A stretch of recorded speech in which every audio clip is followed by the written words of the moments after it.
Wind up my key because I'm wearing down. Jerry Cantrell.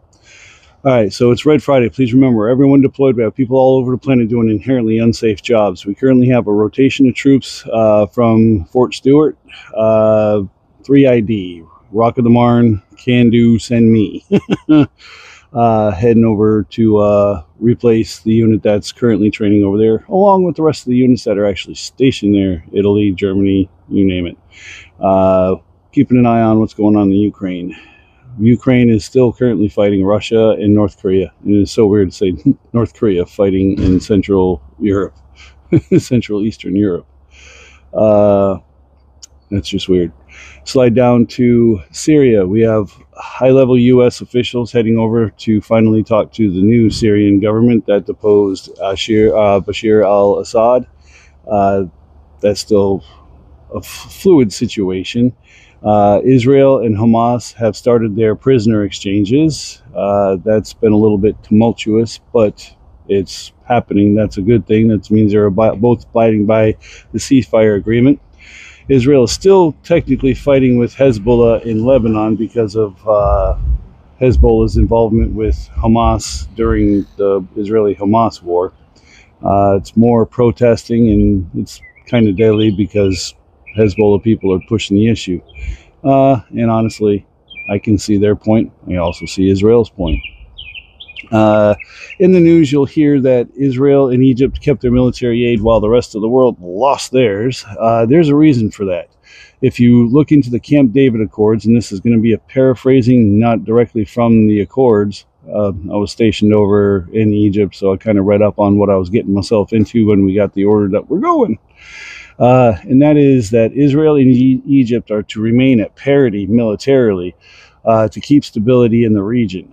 And stopping the military aid to Israel from a U.S. point of view and Israeli point of view is not a good thing. So currently with what's going on. So it was kept up as a letting Israel keep their aid meant that Egypt was going to have to keep their aid to keep the accords in place and functioning and keeping the region stable. Stopping that aid would be akin to taking away your mother-in-law's Xanax the night before Thanksgiving. Not a good idea. So that's one way to look at it. So down in sub-Saharan Africa, we have a bunch going on there that does not directly affect us, but can. There was 3 nations, Burkina Faso, Mali, and Niger, that left. I don't know if I'm going to pronounce this right, but it's called ECOWAS. It's an economic and military alliance in Central Africa that kind of leans towards Russia and China, but not all the way. Those countries had established themselves with like 10 other countries. Other countries have left earlier than now. Due to instability that was supposed to be provided by the alliance. So, what does that mean for U.S. troops? Honestly, I don't know. It does not appear to be a big deal, but it's something that is occurring, and that's something we've got to keep an eye on. Slide over to India. India has announced the development and potential start to production of their new AIP submarine. AIP submarines are really good non-nuclear submarines that Germany, Russia, China, and some of Europe has, but Germany, China, and Russia are actually producing them. India is actually going to start producing them. I'm not sure which variant they're going with as far as if it's a German design or if it's the Russian Kilo design, improved Kilo design or not. Subbrief might have some information on that soon, I'm sure. You can find him on YouTube. He's got a lot of good information. So there's a little bit of uptick in military development going on in Asia. China has been doing drills on how to block the United States from reinforcing Taiwan. Interesting turn of events with that one. And meanwhile, the Philippines have now put in U.S. I'm not sure of the weapon system at the moment. I can't remember. I think it's HIMARS, or it's the new anti-ship missiles that the Marine Corps will be using. It was part of their new littoral combat effectiveness thing.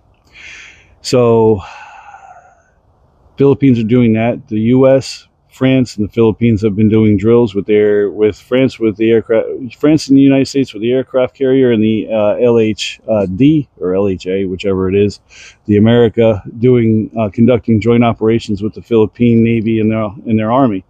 So interesting bit of cooperation there. So that brings us to the end of the world stuff. Now in the United States, this is where it gets tragic. We lost a plane, but not the pilot.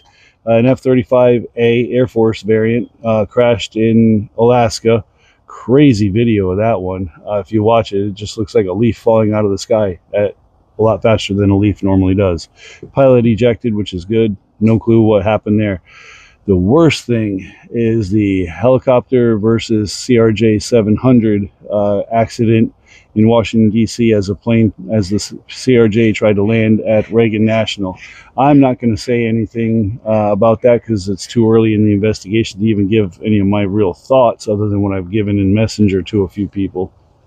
But that's tragic. 67 individuals lost their lives to include 3 Army aircrew members from the Black Hawk, and 64 on the civilian airliner.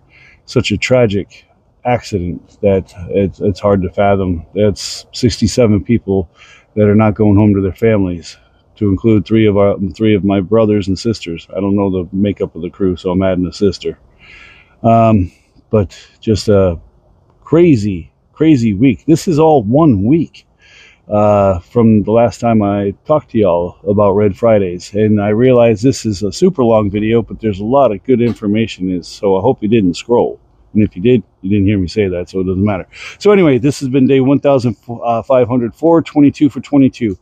The message with the wearing down, that can happen. So if you have the weekend off, do something for yourself. Get out there, get some exercise, some sleep, something fun with friends, hopefully with friends, whether it's gaming or going out to dinner or going out to a bar and unwinding. Just make sure you take some time for yourself to fill your cup and wind your own key. So I'm going to call it there. I'm going to hurry up and get out of here. Please stay in your fight. Do not quit. Just keep going. If you feel like unaliving yourself, please tell yourself not today, and tell yourself that as often as you need to. And that is because you have survived 100% of your worst days thus far. So please keep you and that streak alive. You've got this. You can do this. You are loved. You do matter, and you are worthy. And I do love you. And if you need to, please reach out. I'm here, and there's thousands of brothers and sisters where you find this video that are willing to help you out. So please know that you're not alone and that you do matter.